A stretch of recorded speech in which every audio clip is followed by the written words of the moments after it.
Let's find out what the controversy is all about. Our correspondent from Islamabad, Addiel Sabir, joins us to perhaps shed more light. Addiel, first, can you please explain the controversial conditions of this Kerry Lugar bill?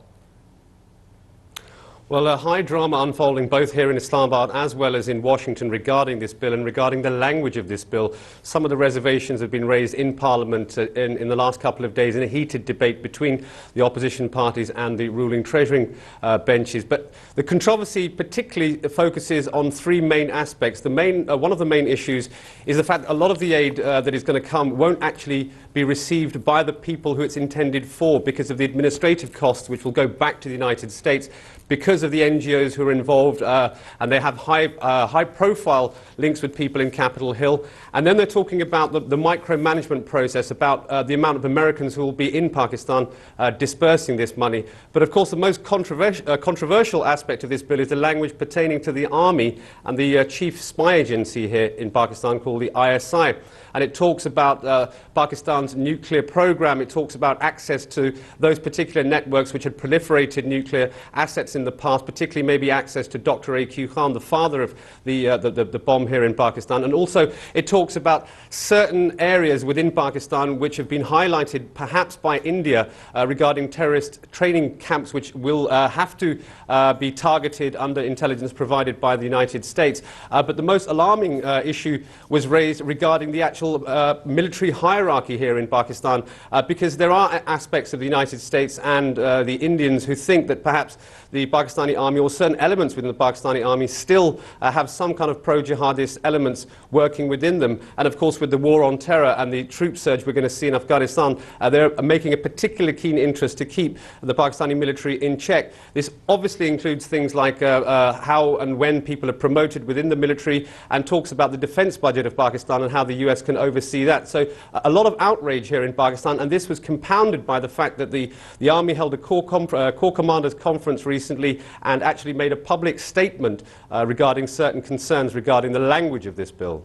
Okay, well, you talked about that in detail. However, there's some myths or facts that are running around on the news wires. I want you to clarify that for us if you can, Adil. Tell us if these are myths or facts. The bill expands drone attack programs. The bill funds activities within Pakistan by private U.S. security firms and aims for an expanded U.S. military footprint in Pakistan. These are just to name a few. If you can tell us these are myths or facts. Well, according to the bill, having read through the bill, there's nothing actually pertaining to what you've just highlighted regarding drone attacks or the operation of certain U.S. security firms. This has been whipped up in the media here, of course, after certain observations were made from the US ambassador here in Pakistan that Osama bin Laden and Mullah Omar, who leads the Afghan Taliban, are hiding somewhere in Pakistan, in Balochistan. So this has largely been created and actually been clarified by John Kerry himself in the recent statement that there is no language pertaining to drone attacks or US operatives in Pakistan. And finally, this bill, Adil, amounts to almost $4 million a day. Since Zardari came to power, he's gotten $3 billion in aid. Where has that money gone, and where will this money from this bill go, and what has that $3 billion done? Right now, Pakistan today, any better off than when Zardari came receiving that $3 billion?